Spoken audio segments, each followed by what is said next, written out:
So I think the last week has probably seen things quieten a little from the kind of frantic pace that we were all experiencing the first few weeks when we were in lockdown, and that's letting the chamber do a bit more forward planning. So we are doing, as you would expect, carrying on doing our webinars, and we do 4 webinars a week. So we do a coffee and a kind of a networking session on a Tuesday afternoon, and then Tuesday evenings are our guide to. And this week we did a guide to e-commerce, which was really interesting. It was, we were hearing about actually how complex it is to start and sustain an e-commerce business, and all the different pitfalls and platforms and things to think about. But actually, some of the rewards in e-commerce, particularly at the moment, are massive.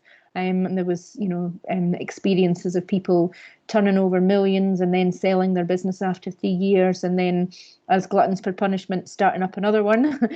So really super interesting, and that is up on our YouTube site. So if you didn't catch that yesterday, then I would encourage you to go and have a listen to that. And our Wednesday webinars are very much about supporting people, and today's going to be no different. I'm really looking forward to today, and I always have to say this: I've got a clash in my calendar every Wednesday, and I'll be around for a little bit of today's session, but I will have to disappear. But we've done mental health webinars on a Wednesday. We've looked at motivating people. How do we work remotely and manage people remotely? And Thursdays are our business support webinar, and that's where we look at topics that will help the business rather than the people in your business. And I'm sure Sarah will talk a bit about more what's coming up when we kind of are closing off. But the Chamber's carrying on. We're looking at next week's webinars. We're looking at international trade and how we can help support people that are trading overseas. Never has the world felt smaller, I think, because now we're all talking electronically. So it's as good a time as any to find new customers in places that you just didn't actually think you could reach. So lots of things going on at the Chamber, and we're still talking to government very much so, and talking locally to the local authorities about the grants and the applications and where they're at with that. Tomorrow we'll see the Self-Employed Hardship Fund go live, and we're just hearing more about who will qualify for that and how we can make sure that that money gets to the people that really need it. So lots going on. We've also been helping in the community too. So one of our members is Alexander Community Trust, and they are doing a fantastic job of getting food out from the council and other places out to community food groups, and they had a shortage of bags. So we got a kind of a message to say, can you think of anybody that might be able to give us some bags to get these food parcels bagged up? We made a contact to Zero Waste Scotland, who happened to have 4,000 bags of an old brand sitting in a warehouse somewhere, and we're happy to donate that. So yeah, no day is ever the same, but it's been an interesting period. I really, really would like to get back to our office in City Quay, though. I miss the water. While it's nice to have a very, very short roll out of bed commute to the dining room table, I really miss seeing people in real life. So it's fantastic to see so many people on today. And I think that's kind of all I want to say before I hand over to Laura. This is going to be such an interesting session. Thinking about how you sort of are wearing a path to the fridge every day, and I bet your clink of your empties as you take them back to the recycling is probably as bad as my husband's. So it'll be very interesting to hear about how you can think about that, and if we want to come out of this healthier, then now is the time to start. So Laura, if I could just ask you to unmute, and as soon as I can hear you, I will mute and get out of your way. Okay, Alison, can you hear Brilliant. me then? Sure can. Thank you. Thank you for that. Thank you for that build up. I'm now going to have to make sure that I live up to it. Right, hopefully this is all going to work. Okay, so good afternoon everybody, because we have gone into the afternoon.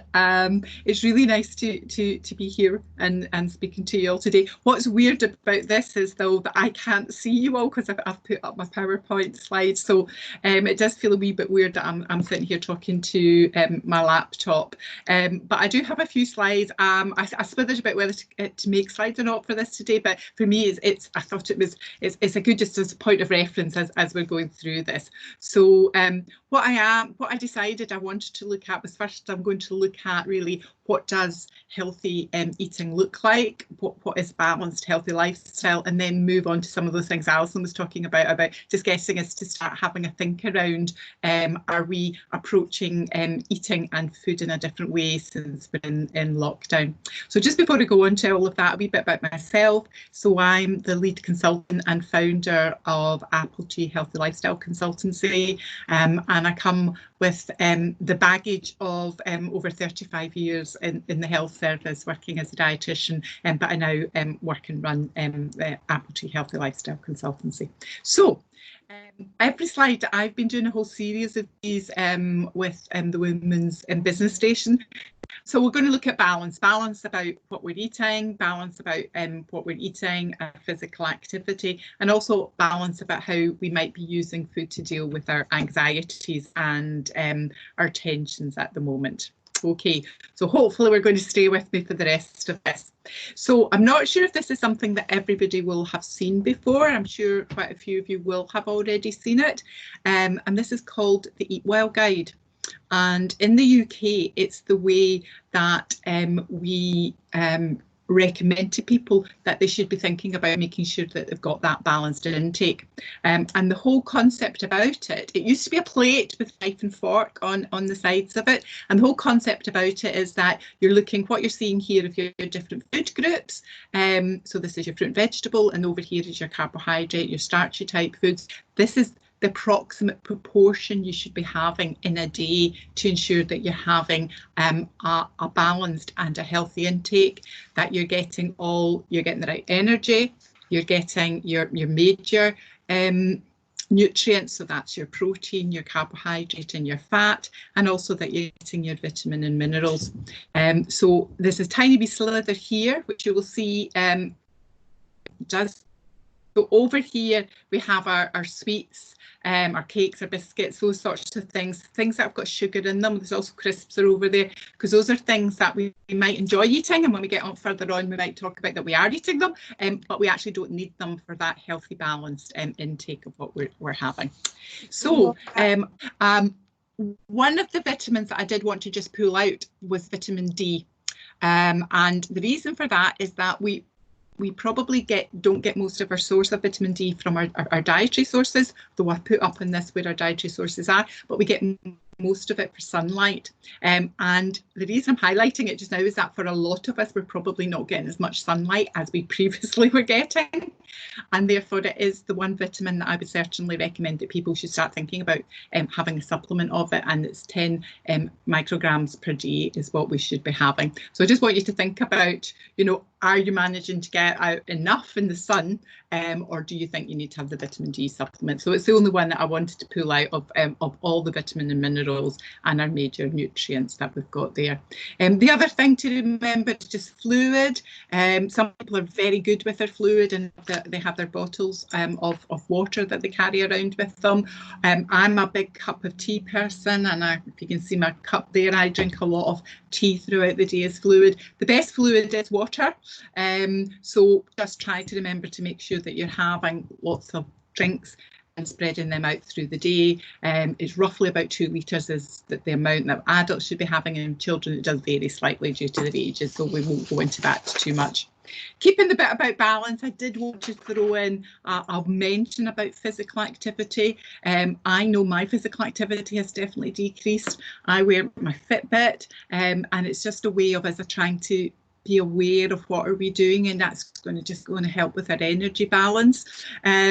These are the recommendations which you might be aware of, that came out in 2019 for the UK. So it's 150 minutes of moderate intensity or 75 minutes of vigorous. The difference, moderate, a lot of people say that if you can do moderate, say moderate jogging, and you can still have a conversation, or you can do, then that's moderate. And if you're jogging and you're not able to have that conversation, then you're probably at that vigorous level. But the other important thing is that bit in the middle here, the brown bit in the middle, which is about the fact that we should also be doing strengthening exercises. So those are about carrying things, doing yoga. It's also got there going to the gym. So unless you've got any of that sort of equipment in the house, you might not be able to do that. Whereas you can always lift up a couple of cans of or tins of beans or something like that. So a way of how do we get there is maybe thinking about 10,000 steps. And again, that number is out there and known by lots of people. So those top three walks are not that I'm suggesting that you go out and do these walks, but they were there as a reference to you to think what would 10,000 steps look like. And then just to try and get you to think, how can you do that at the moment when we're in lockdown? That bit about we know we can do exercise, we're encouraged to do exercise, but to keep it close to where we live. Can you do it walking around the house? Can you do it using an indoor walker if you've got something like that? If you're in a house or in a flat, can you walk up and down those stairs? Just how do you get your 10,000 steps? So that's my bit about just thinking about what we should be trying to put into a balanced diet, our carbohydrates, our fruit and vegetables, our protein foods, and our other aspects of our dairy, and that tiny wee bit of the fat and the spreads we should have, and also getting that balance with our physical activity. But really the bit that I wanted to then think about spending more of the time on is that relationship that we may or may not all have with food. So we all do have a relationship with food. A lot of that has been formed in our younger years, and that is the sort of thing you think about as a society. We use foods to celebrate, we use foods when we come together as a family, and we sometimes use foods for commiseration. And, you know, if you think about that as a child, maybe a child falling over, hurting their knee, starting to cry, and then they get given a piece of chocolate or a sweetie to cheer them up, and we learn that we can have that relationship with food, and that we can turn to food when we're feeling a wee bit down, we're feeling anxious, or there's tension.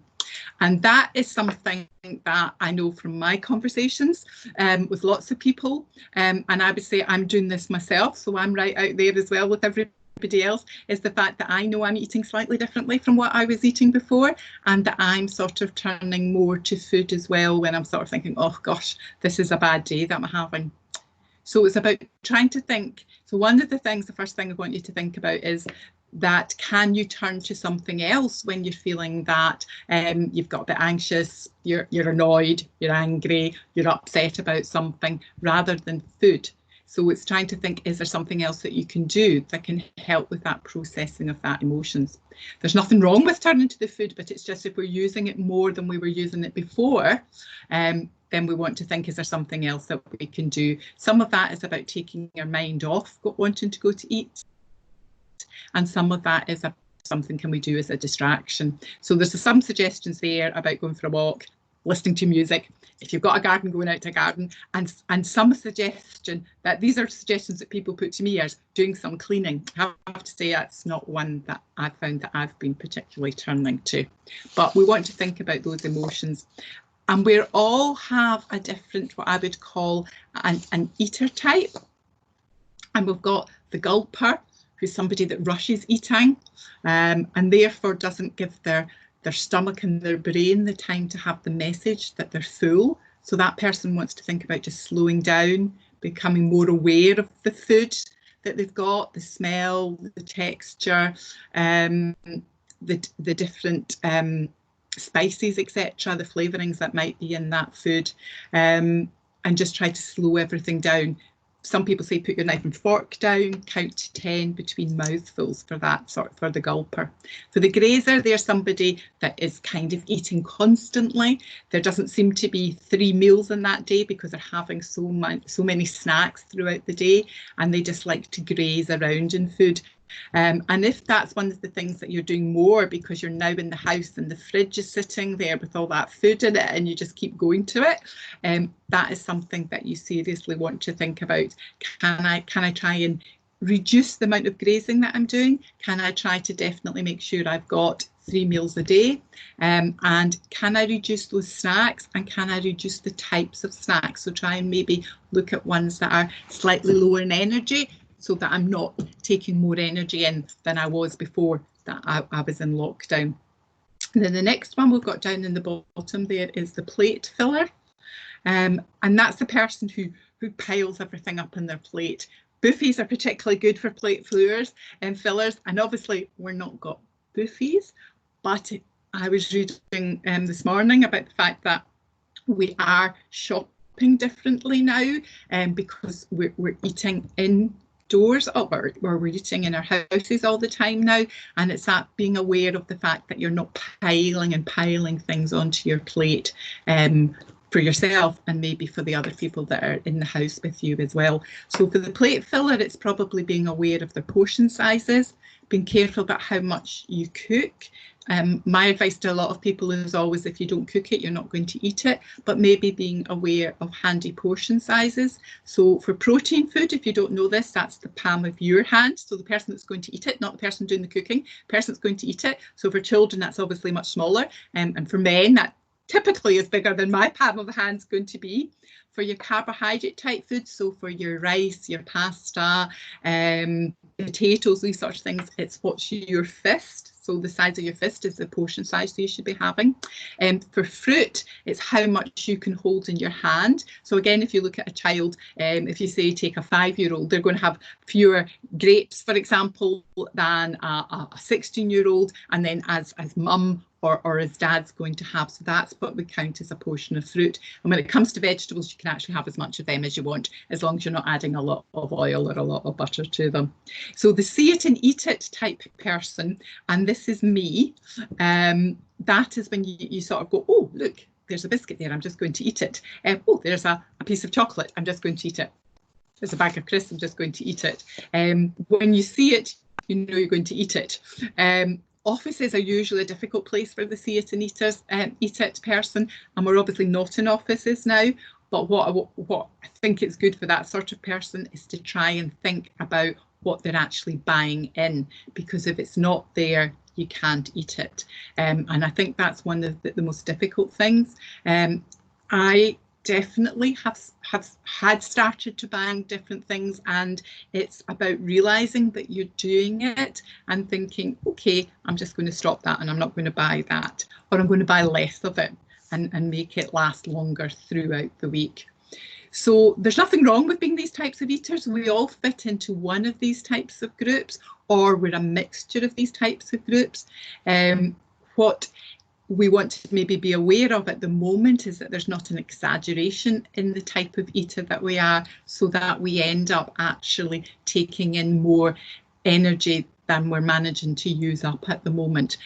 So those are the things to maybe just think about, as I say, just to be aware of these, not to think, oh gosh, they're bad and I need to stop them. So part of that is listening to your body, being aware of when you're hungry, and only eating when you're hungry, and making sure that you stop when you're full, and trying to do things like not eating when there's distractions such as TV or while you're working on your computer, and trying to be aware of that bit about what you're eating. So the next slide is about thinking about when we're hungry, because I think this is very important, because if you go back to that slide, which is about the fact that we all have a relationship with food, we don't just eat when we're hungry, we eat for lots of different reasons. But one of the things to have a bit more awareness about is thinking about, is that, am I hungry? Should I be having this meal now? Should I be having this snack now? And that being hungry is actually a good thing, and it's actually what our bodies are made to do. So there is such a thing as a hunger scale, which some of you may or may not have seen before. And the concept that you're looking for here is to ideally be in that green bit, so number 3 to number 6, perhaps into 2 and 7 in the orange, but you're trying to keep out of the red. So you should never be absolutely starving, and you should never be that sort of, I'm completely full, I've got to lie down and unbutton my trousers or my skirt sort of bit. We're trying to keep more in that 3 to 6 concept of when you're feeling hungry, and allowing yourself to feel hungry, and then allowing yourself to go and have something to eat when you are hungry as well. And that brings me on to this online weight management program, and this is something that Apple Tree Healthy Lifestyle Consultancy was involved in writing. We did the writing for this, and then it was put on the web by NHS Inform. And in week 5 of this is where you would actually find the hunger score that I was just talking about. It has quite a lot of useful tools within it around some of the things that I've talked about there. It gives you ideas around sort of eater types and what sorts of things that you could do for that. If you feel you need more support around mood and food, then there are definitely links within this programme.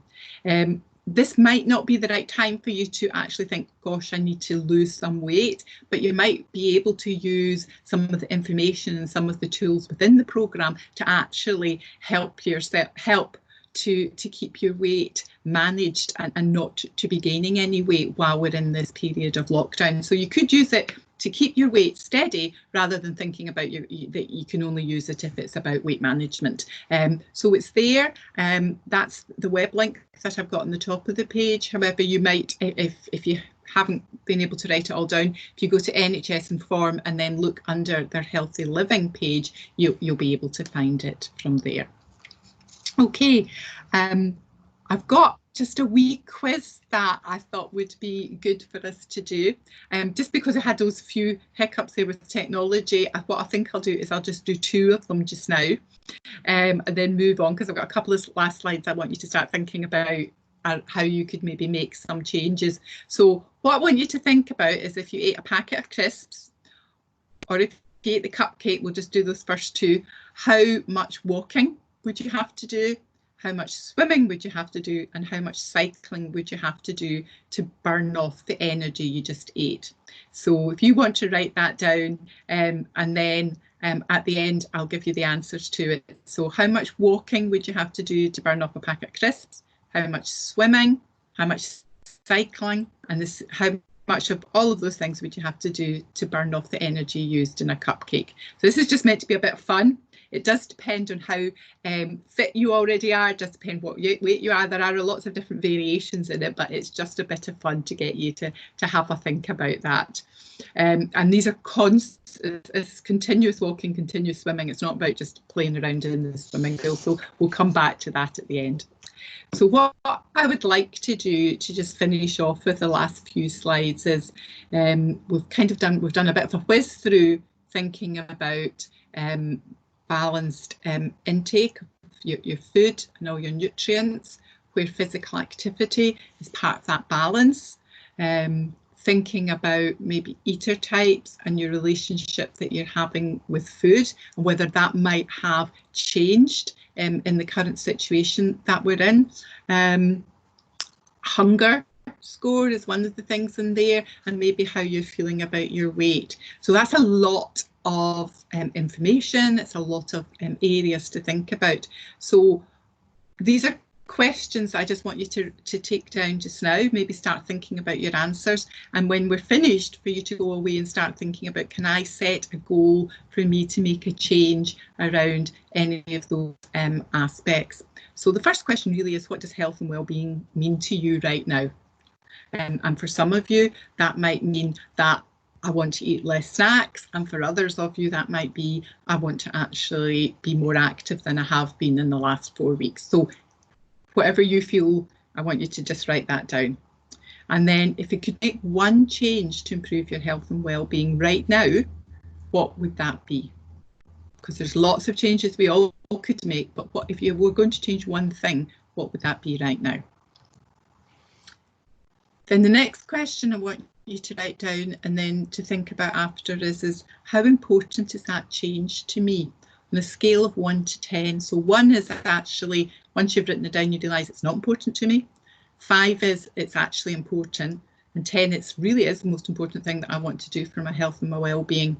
So we'll just think about what those numbers are. You can use all the numbers in between, but from 1 to 10, how important is that change to you? And then how confident are you that you'd be able to make that change? Same scale on a 1 to 10. because sometimes something's important for us, but we're not confident that we'll be able to make any changes around it. And really you're wanting to make a change around something that you feel is important to you, so probably above 6, and also that you feel confident that you can make, so probably above 6 on that as well. So if you've got that importance and that confidence, then it's something that is important to make the change and you think that you're going to be able to do it. Quite a few of you probably have set goals before, and so what we want to do is then whatever that might be. So for me right now it probably would be I want to be more active. So what are 2 things that I could do in the next week that is going to help me to be more active? Okay, I've been wearing my Fitbit. That's not actually been helping me to be more active. So what are 2 things that I could do in the next week to make me more active? And those are my little steps that are going to get me to that goal of me being more active. And these are all gradual things that we want to do. And again, SMART goals will probably be something that quite a few of you have used in the past. Some of you might not have. And these are all the way through that 12-week weight management programme. It helps you through setting goals. So what does SMART stand for those that don't know? It can be small and specific for the S, but we want to narrow that down to exactly what you're going to do. You want to be able to measure it, so it's not I'm going to be more active, it's that I'm going to go make sure that I do 10 minutes walking around the house every day. So that's something that we can measure. It's going to be something that you're quite sure that you're going to be able to achieve. So it's not I'm going to run a marathon every day. That's probably not achievable where we are right now. Has to be realistic, as in something you're going to do. I've worked a lot with children, and some of the children say, I'm never going to eat chocolate again, Laura. That's not realistic. So something that you know that you're going to do, and give yourself a time limit of when you're going to make that change for, so that you know that you've done it. So I'm saying next week, so that'll be next Wednesday. Let's see if I've managed to be more active. And then in that time limit, if it's a week or if it's 2 days, you then look and see, have I managed to make these steps? If I haven't, what other things could I do to help me do that? And if I have, can I set myself some more goals? Okay.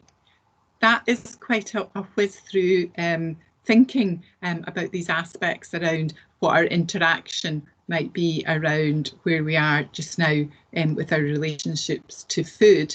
And I just wanted to put up the answers there to the wee quiz we had there about how much time you would have to spend in these activities to wear off the calories from the crisps and the cupcake, and I also put in the chocolate, and you've got the ice cream there as well. Okay, thank you very much. That's me. Thank you, Sarah. Thank you very much, Laura. I think it's interesting to see the times there. Myself and Ian have put in some of our estimations and are quite a bit out on quite a few of them, to be honest. I think you're, yeah, Ian and I are both a runner, and I've just started cycling, so you know how many calories you're burning off, but relating that back to food can be quite difficult. Yeah. So it's yeah. It's a bit of fun, but it's also a way of just making people maybe realise, yeah, how much activity needs to be done. Yeah, good to see. Okay, I don't know if anybody else wants to come in and kind of speak about what their thoughts were on the burning of calories through exercise, and were they close to the estimations, or were they widely out?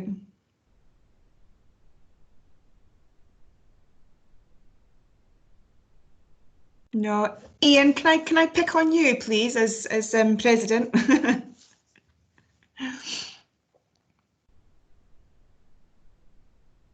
No problem.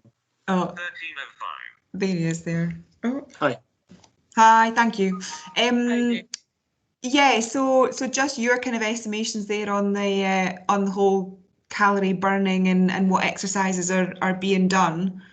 Yeah, I think probably sometimes when you're doing exercise, which I tend to run 2 or 3 times a week or cycle once a week, And recently I've been cycling on a turbo trainer in the garage, because obviously you can't go out twice a day, so you can only do one to two exercises. You can do that. You come off it, or you come back in, you're absolutely exhausted, and then you go and you do hit something like some crisps or a cake or a biscuit or something like that, and it's almost replacement for exactly what you've done and got it completely wrong.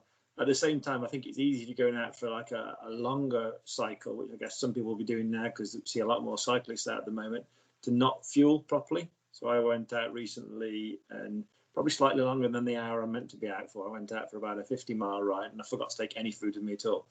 And that's just almost as bad, because then you put your body into a completely different state when you get back. So the whole nutrition part of it, I think, is absolutely essential if you're exercising, to get the balance right. Yeah, I noticed that Steve's also put a comment in there about, you know, it's very easy to exercise quite a bit, and then you eat something that makes the exercise null and void. Is there any tips, Laura, on how to avoid stuffing your face when you get back from exercise because you think you've exercised and have earned it, whereas actually the exercise may be quite good to get rid of those calories?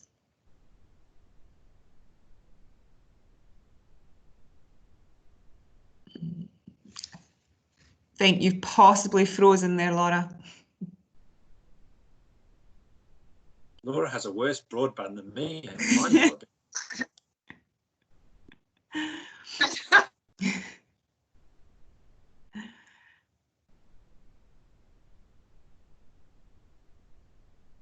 No, we're still we did so well in the last part of that the last part of your presentation. We've obviously jinxed it, and maybe your son's gone back on the internet for something.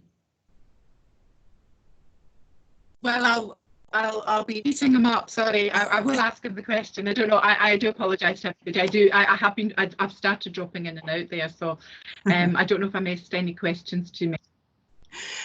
So the one question I had, Steve had said that, and another thing obviously that Ian touched on as well, that it's quite easy to exercise, eat something, and then makes the exercise null and void. You know, so you've went and burnt off those calories and then eaten it with a cupcake. Or what are there any tips to avoid you know, doing that really?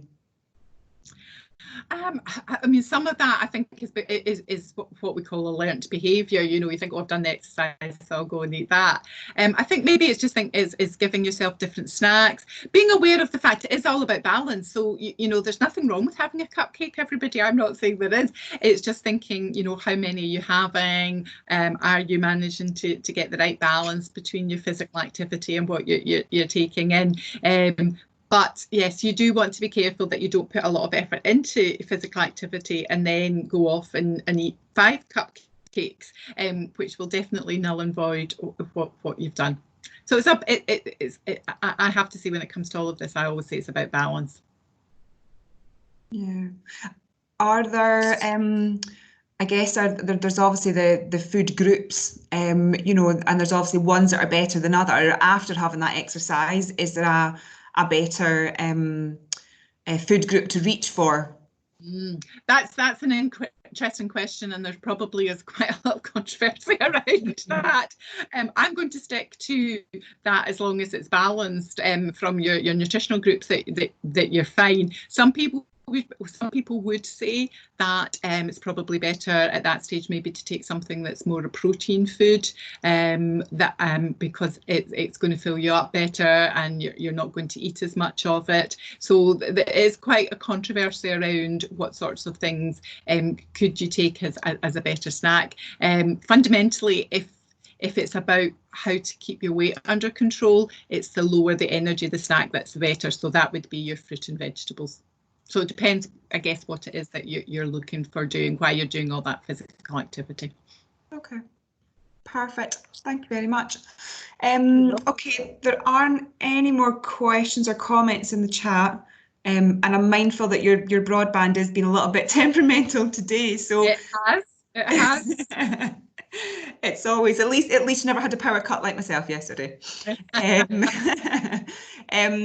I'll just wrap up just now then and just say thanks to everybody for joining us. Massive thanks to Laura for joining us and doing the presentation as well. I think it was really important to kind of see and be mindful of kind of how how we're treating the kitchen during lockdown. We've got a number of webinars coming up next week. We're looking at Teams. So for those of you who are new to Teams or are kind of just thinking about getting started with it, then we've got Appetite for Business doing a session on Teams next week. And we'll also be looking at protecting your brand.